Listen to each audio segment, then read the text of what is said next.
never slow up, no I don't take shit. I got no love for the fakeness. If you wanna play tough and wanna hate this, I'll always show up. I don't ever slow up, no I don't take shit. I got no love for the fakeness. If you wanna play tough and wanna hate this, I'll always show up and make a statement. I don't ever slow up, no I don't take shit. I got no love for the fakeness. If you wanna play tough and wanna hate this, I'll always show up and make a statement. Everything. Marc Marquez memenangkan pole position pertamanya dengan Ducati pada hari Sabtu ini di Jerez, dalam sesi kualifikasi yang ditandai dengan kondisi aspal yang basah kuyup, yang membuat juara multiwaktu itu bersinar.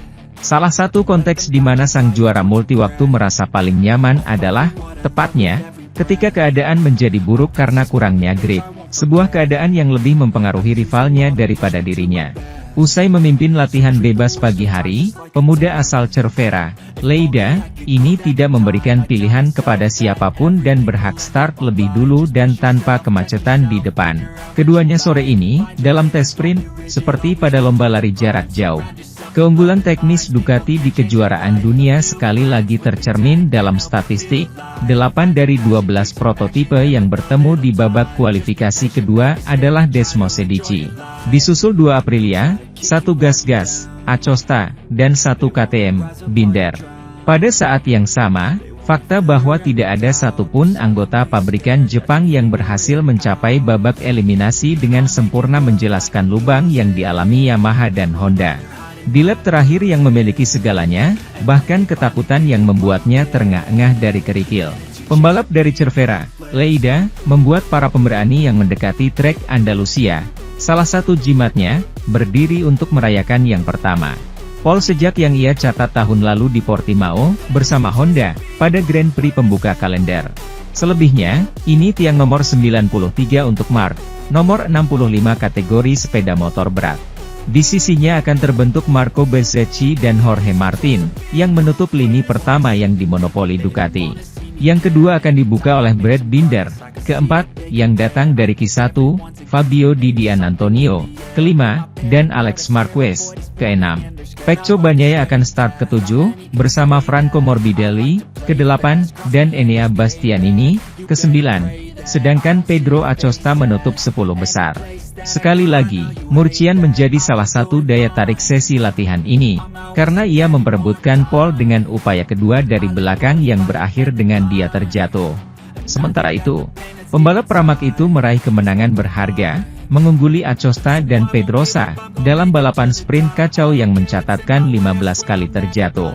Jorge Martin keluar dari bahunya Sabtu ini di Jerez, dalam perlombaan sprint paling kacau yang diadakan hingga saat ini, di mana akumulasi hingga 15 kali jatuh, dan di mana Pedro Acosta dan Fabio Quartararo finish di podium, meskipun merupakan pelanggaran atas tekanan tersebut. Dibannya menyebabkan penalti dan Dani Pedrosa dipromosikan ke podium. Hasil ini memungkinkan Martin untuk meningkatkan posisinya di puncak klasemen umum, di mana ia unggul 29 poin dari Pedro Acosta, yang bertahan dengan sangat baik dan melewati garis finish kedua. Kedua pembalap Spanyol itu didampingi Quartararo yang naik dari posisi ke-23 yang didudukinya di grid start, meski setelah mendapat sanksi Dani Pedrosa mewarisi posisi ketiga. Tempat keempat jatuh ke tangan Franco Morbidelli, yang merupakan hasil terbaik pembalap Italia itu sejak bersaing dengan Pramac, memperoleh 1 tempat, karena Quartararo, setelah menambahkan hukuman, naik ke posisi kelima. Raul Fernandez finish ke-6, tepat di depan Marc Marquez, ke-7, yang terjatuh saat berada di depan peloton, sudah di pertengahan balapan, dan Augusto Fernandes, yang finish ke-8. Miguel Oliveira, ke-9, dan Joan Mir, ke-10, menutup 10 besar, di mana Takaaki Nakagami, ke-11, tersingkir. Salah satu dari sedikit yang tidak terjatuh. Di akhir perlombaan, tercatat sebanyak 15 kali jatuh. Sambil menunggu kesaksian dari para protagonis, semuanya tampaknya menunjukkan bahwa petak-petak air yang tersebar di sepanjang lintasan bertanggung jawab atas sebagian besar kecelakaan. Marc Marquez telah menjadi salah satu pembalap tercepat di awal GP Spanyol ini dan namanya sudah masuk dalam daftar akhir pekan ini. MotoGP Spanyol yang akhir pekan ini menjadi tuan rumah sirkuit Jerez Angel Nieto mengawali Marc Marquez dengan sangat baik. Pembalap Gresini itu mengawali pagi hari sebagai pembalap tercepat kedua, hanya di belakang sang kakak, Alex Marquez. Sore harinya, Marquez berada di urutan ketiga, mendapat izin langsung ke Q2 dan meninggalkan perasaan yang sangat baik untuk akhir pekan. Ini adalah kesannya pada hari pertama, seperti yang disampaikan oleh kolaborator kami Manuel Pecino dari Jerez. Demikian rangkuman hari pertama Marc Marquez bekerja di Jerez. Di pagi hari, kami merasa sangat baik. Sore harinya kami menginap di sana, yang lain sudah mendekat. Yang penting adalah kami berada di grup 5 besar, yang merupakan tujuan yang telah kami tetapkan untuk diri kami sendiri. Klasifikasi akan sangat menentukan sprint dan balapan apa yang dapat Anda lakukan. Dia telah melihat kesulitan di sektor terakhir. Ini adalah perdebatan yang harus Anda ketahui cara memahaminya. Saya melewati T3, yang datang dengan lap cepat belum melewati garis finish dan ketika melewati garis finish, waktunya diperbarui.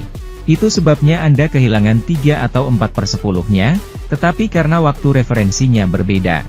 Secara keseluruhan, T4 itu bukanlah salah satu kelebihan saya dan kami terus kehilangan sedikit, tapi tidak setengah detik.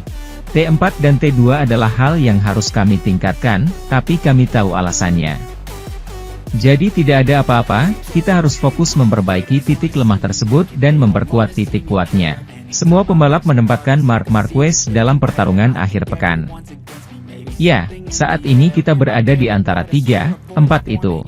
Kita akan lihat besok kapasitas evolusi apa yang dimiliki masing-masing orang, dan itulah yang akan menandai akhir pekan ini. Dan klasifikasi apa yang akan ada. Sementara itu, Maverick Vinales memecahkan rekor sirkuit Jerez dengan sisa waktu 10 menit pada latihan Spanyol Jumat ini.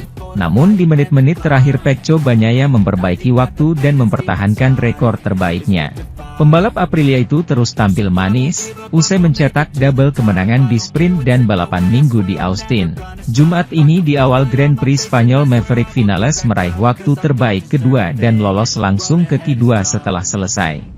Sebuah sesi di mana ia menunjukkan kecepatan spektakuler, yang menempatkannya langsung di antara favorit untuk memperjuangkan kemenangan akhir pekan ini. Ini merupakan hari yang penting bagi saya, jelas di Jerez kami ingin melakukannya dengan baik. Secara historis sirkuit ini bukan salah satu yang terbaik bagi saya, tapi saya siap dengan motornya, semuanya berjalan baik, tidak ada rahasia. Saya melihat diri saya memiliki Marin dan saya sangat menantikan hari esok dan mendorong diri saya lebih jauh.